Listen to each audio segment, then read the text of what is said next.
आप सभी को सादर जय जिनेन्द्र। आप देख रहे हैं आपका अपना लोकप्रिय YouTube शांतिनाथ चैनल। आया देखो क्या जमाना आया, देखो क्या जमाना आया, देखो क्या जमाना आया।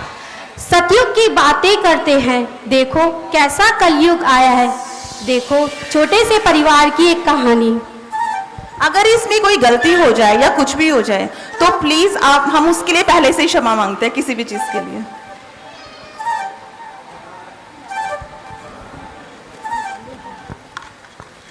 बहू, ओ बहू, कहिए। बेटा जरा अपनी माँ के लिए खाना लगा दे, उसकी दवाई का टाइम हो रहा है। ओफो पापा जी, और भी 1000 काम होते हैं मुझे घर में। माँ जी दवाई अगर 10 मिनट देर से ले लेंगी तो कोई आफत नहीं आ जाएगी।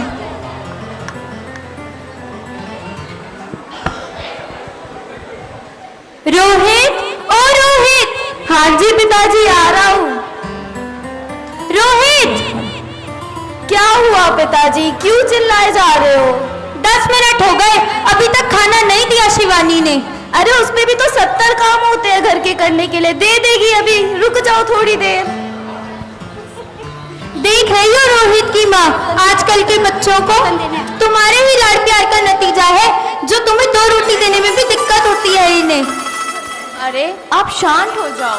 ऐसे कैसे शांत हो जाऊं?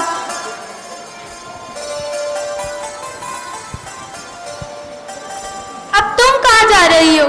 खाना लेने जा रही हूँ। तुम क्यों जा रही हो? बहू नहीं ला सकती क्या? तो बना के तो बहू ने रखा है, मैं तो बस लेके आऊंगी। माइक पास करके बोलो। ये तो किसी की नहीं सुनेगी, हमेशा की तरह अपनी चलाएगी और फिर बीमार पड़ जाएगी। अरे मम्मी जी, आप यहाँ? आप बिना आपको बिल्कुल भी चैन नहीं है। मैं आ तो रही थी 10 मिनट में, और सारा खाना तो मैंने बनाकर रखा था ना। अरे तू शांत हो जा, तू चिंटू को दूध दे रही थी तो मैंने सोचा अपना खाना मैं खुद ही लेके चली जाऊं, बना के तो तूने रख ही रखा है। हाँ, सारा खाना मैं ही बनाती हूँ, और अपने पति और अपने बेटे के सामने उसे परोसकर आप क्या दिखाना चाहती हैं? कल से सारा खाना आप ही बना लीजिएगा।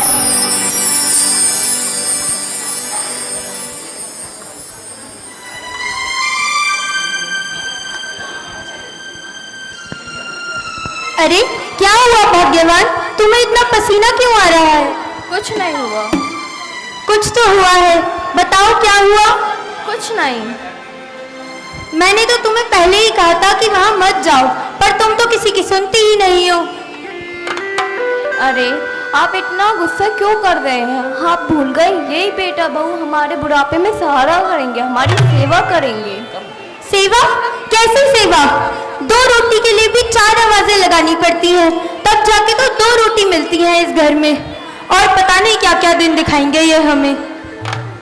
खैर तुम खाना खा लो।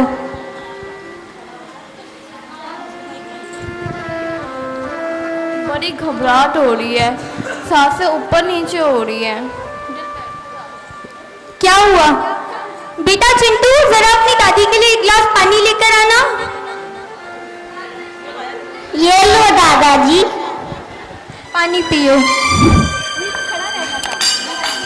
अरे रोहित की माँ, क्या हुआ? रोहित, रोहित, क्या हुआ पापा, क्यों चिल्लाए जा रहे हो? अरे चिल्लाओ नहीं तो और क्या करूं? देख मेरी माँ को क्या हुआ। मम्मी, मम्मी आपको क्या हुआ? मम्मी, शिवानी जरा आना।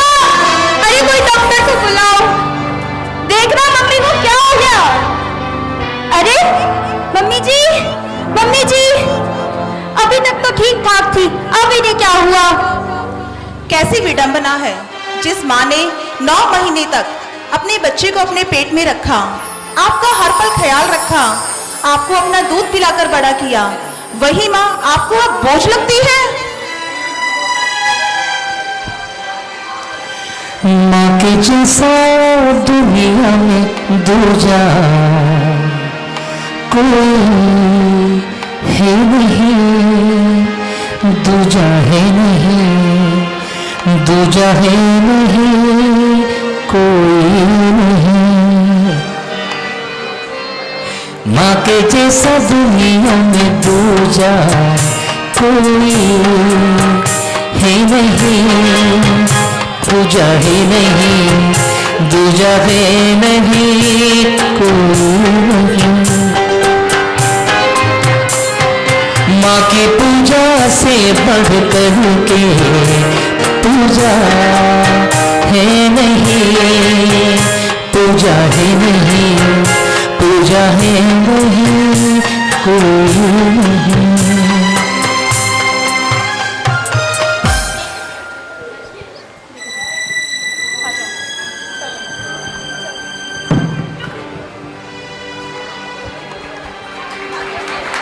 देखो क्या जमाना आया, देखो क्या जमाना आया, देखो क्या जमाना आया, देखो क्या जमाना आया। माँ तो पहले ही चली गई, समय ने देखो कैसा चक्र चलाया। जिस बेटे को माँ बाप ने पाला पोसा और बड़ा किया, उसी ने देखो कैसा खेल रचाया। अब यह दृश्य हम आगे देखेंगे।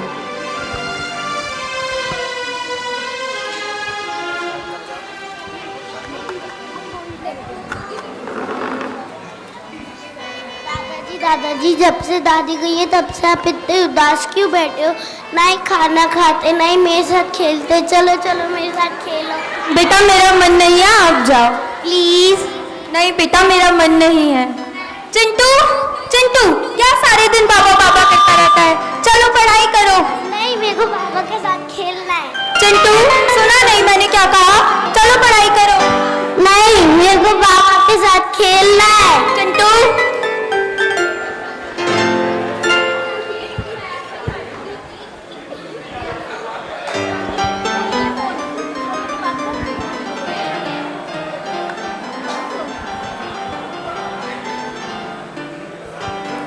हाँ ठीक है, ठीक है, मैं आ जाऊँ। हाँ ओके बाय। अरे रोहित, तुम ऑफिस से आ गए? हाँ शिवानी, मैं ऑफिस से आ गया। अच्छा सुनो, मुझे तुमसे कुछ बात करनी थी। हाँ बोलो। चिंटू का पढ़ाई में बिल्कुल भी मन नहीं लगता, बस सारे दिन अपने बाबा के साथ खेलता रहता है। ऐसे तो वो बिल्कुल बिगड़ जाएगा। तुम एक काम करो, पापा जी से जाकर बात करो, उनसे बोलो कि वो नीचे वाले कमरे में शिफ्ट हो जाएं। वो सारे दिन इधर उधर घूमते रहते हैं, मुझे बिल्कुल अच्छा नहीं लगता। मेरी सहेलियां भी आती हैं, वो मेरा मजाक बनाती हैं। देखो मैं कुछ नहीं जानती, आप जाओ और पापा जी से बात करो बस। हाँ हाँ ठीक है, तो शांत हो जा, मैं अभी जाके पिताजी से बात कर लेता हूँ। पक्का? हाँ पक्का।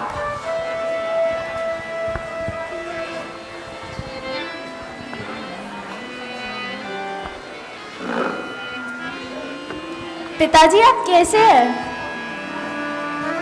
रोहित, आज तुझे अचानक से मेरे हालचाल कैसे याद आ गए और इतनी सेवा किस लिए? वो पिताजी मेरे को आपसे कुछ बात करनी थी। हाँ बोल। वो शिवानी की सहेलियां आती है, आप पूरा दिन इधर बैठे रहते हैं तो उसे बहुत दिक्कत होती है। उसकी सहेलियां उसका मजाक उड़ाती है, तो आप क्या नीचे वाले कमरे में शिफ्ट हो जाएंगे? ठीक है, जैसा तू और शिवानी चाहो। वैसे भी मेरा क्या, मेरी तो उम्र हो रही है, जहाँ तुम लोग कहोगे वहाँ मैं रह लूँगा। और आगे देखते हैं। ठीक है पिताजी।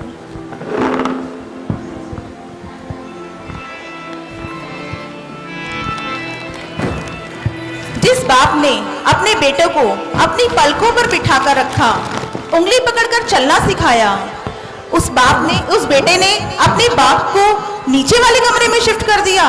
देखिए, उस बाप को कोई पीड़ा नहीं होती। इनका दर्द देखिए, इनका दर्द समझिए।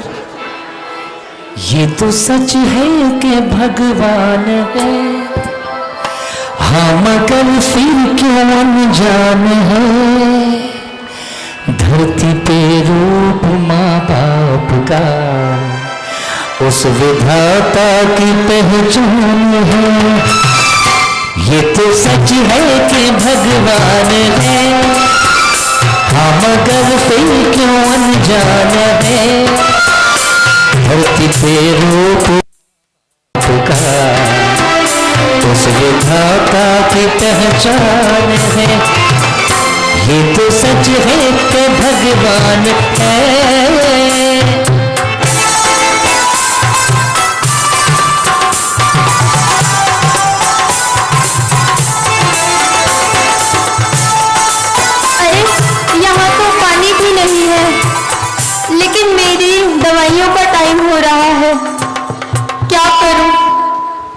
मंगाऊं पानी?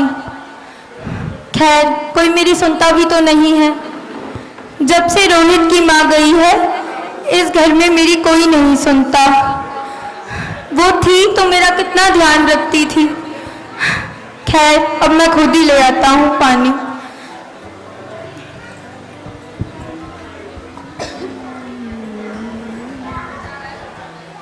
अरे शिवानी सुनो। पापा जी से बात की? हाँ, मैंने पिताजी से बात कर ली है, वो नीचे वाले कमरे में शिफ्ट होने के लिए मान गए। सच? हाँ। ये तो बहुत अच्छी बात है। अच्छा, मुझे तुमसे एक और बात करनी थी। हाँ बोलो। पहले मम्मी जी के कारण हम कहीं घूमने नहीं जा पाए, अब चले? हाँ हाँ, सोचते हैं। और देखिए, बहू बेटे की इस बात को पिताजी ने सुन लिया। रोहित बेटा, जरा यहाँ आना। हाँ पिताजी। बेटा, मैं सोच रहा था कि कितने दिन हो गए तुम लोग घर में ही हो। पहले अपनी माँ की वजह से और अब मेरी वजह से कहीं घूमने नहीं जा पाते। बहू का भी कितना मन था घूमने जाने का। तू ऐसा कर, ये पैसे रख और तुम लोग कहीं घूम कर आ जाओ। पर पिताजी फिर आप कहाँ रहेंगे? अरे तू मेरी चिंता मत कर, मैं देख लूंगा अपना। तुम लोग जाओ और घूम कर आओ। चलो ठीक है।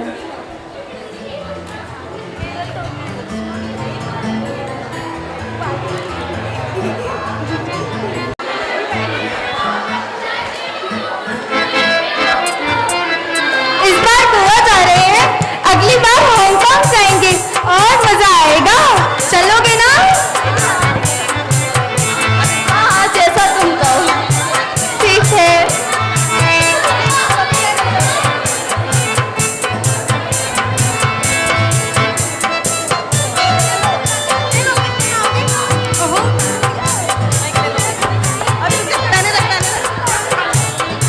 देखो क्या जमाना आया, देखो क्या जमाना आया, देखो क्या जमाना आया, देखो क्या जमाना आया। समय ने ली अंगड़ाई, देखो बच्चों की अकल ठिकाने आई। आइए आगे देखते हैं।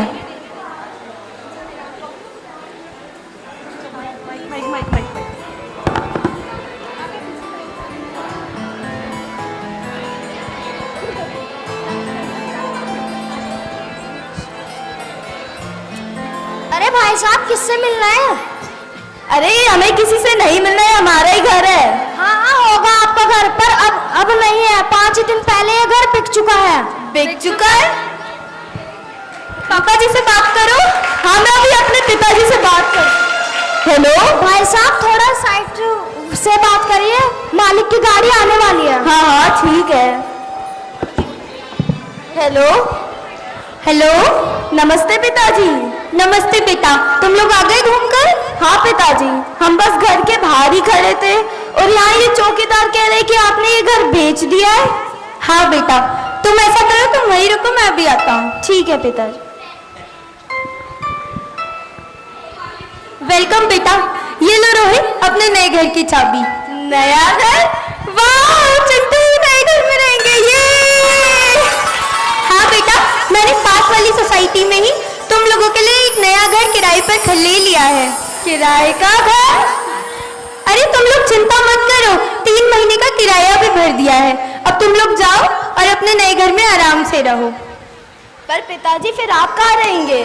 अरे तुम लोग मेरी चिंता मत करो, मैंने अपने लिए भी एक नया घर खरीद लिया है। नया घर? लिया है? पापा जी, आप ऐसा कैसे कर सकते हैं? आपने हम लोगों के बारे में एक बार भी नहीं सोचा। रोहित आपका इकलौता बेटा और चिंटू आपसे कितना प्यार करता है, आपने अपने पोते के बारे में एक बार भी नहीं सोचा। और मैंने आपकी कितनी सेवा की पापा जी, आप सब भूल गए, आप सब भूल गए। सेवा? कैसी सेवा बेटा, कैसी सेवा? मुझे पता है तुमने अपनी सास की और मेरी कितनी सेवा की है। तुमने ना तो मुझे कभी अपना पिता समझा और ना ही ससुर समझा, तो सिर्फ और सिर्फ बोझ। और ये मेरा इकलौता बेटा, इसने तो मुझे नौकरों के कमरे में रहने के लिए छोड़ दिया था। खैर, अब तुम दोनों मेरी तरफ से बिल्कुल आजाद हो, जाओ और जो मन में आए वो करो।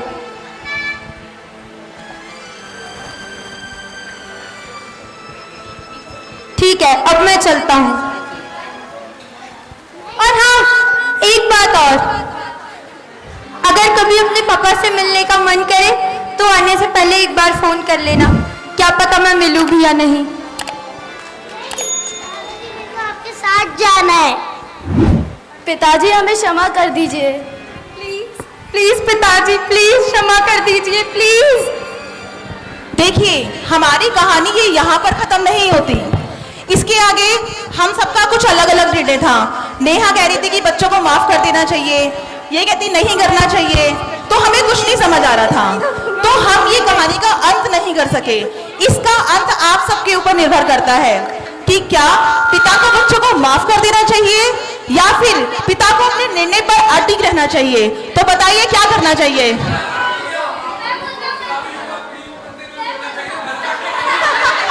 तो चलो ठीक है, एक और आंसर मिला कि सब युवा पीढ़ी को मंदिर में छोड़ना चाहिए। क्या संजय भैया कह रहे हैं माफ कर दो, भाई दिव्या और शिखा कह रहे हैं नहीं माफ करना चाहिए। देखो ऐसा है, हम सब जैनी हैं, जैन परिवार से संबंध रखते हैं, सभी जैनी हैं और जैन धर्म में सिखाया गया है क्षमा कर देना। तो ठीक है, आ जा। देखो हमारा युवा बच्चा क्या कहेगा इसके बारे में। अरे देखो, जो जैसे आपने स्टार्टिंग में बोला था कि माँ बाप 1000 गलतियाँ माफ कर देता है, ठीक है, तो ये वाली गलती शायद उनकी 99 वाली गलती होगी। अगर तू अपने पापा के साथ ऐसा करेगा, विकास भैया कहाँ बैठे हैं, तो भैया आप इसे माफ कर दोगे? हाँ, मैं तो भैया बोलो, जनता सुनने के लिए बेकरार है। भैया कह रहे हैं कर दूंगा।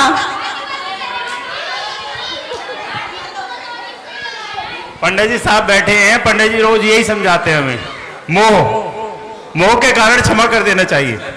भैया तो सिर्फ अपनी सोच रहे हैं, है ना भाई। ऐसा समय नहीं आता, उसके पहले दीक्षा ले लेना चाहिए। देखा, ये बिल्कुल सही आंसर है। ऐसा समय नहीं आता, उससे पहले दीक्षा ले लेनी चाहिए। भाई पंडित जी के लिए जोरदार तालियां।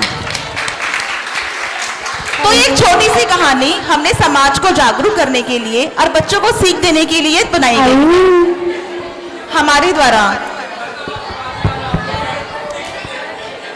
प्रेम और मोह में पड़ने के कारण भावुक होकर बड़े बुजुर्ग अपना सब कुछ अपने बच्चों को दे देते हैं और लास्ट में बहुत ज्यादा परेशान होते हैं।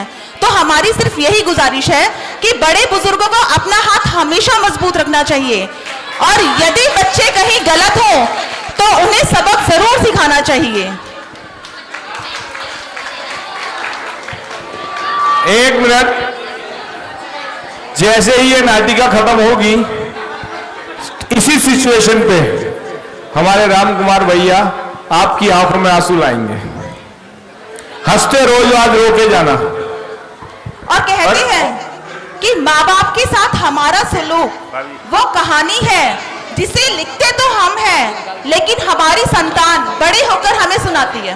और गोलू भैया का कहना यह है कि कभी अगर पापा पैसे दे कि जाओ बेटा घूम आओ, तो घूमने नहीं जाना। भाई छोटे छोटे बच्चों के लिए जोरदार तालियां बजा दीजिए। देखो एक तो पहले आ गया, कह रहा दुबई जाने वाला था, मैं कैंसिल। बहुत बढ़िया, बहुत बढ़िया भैया जी। चैनल को अभी सब्सक्राइब करें व इस वीडियो को लाइक, कमेंट व शेयर अवश्य करें।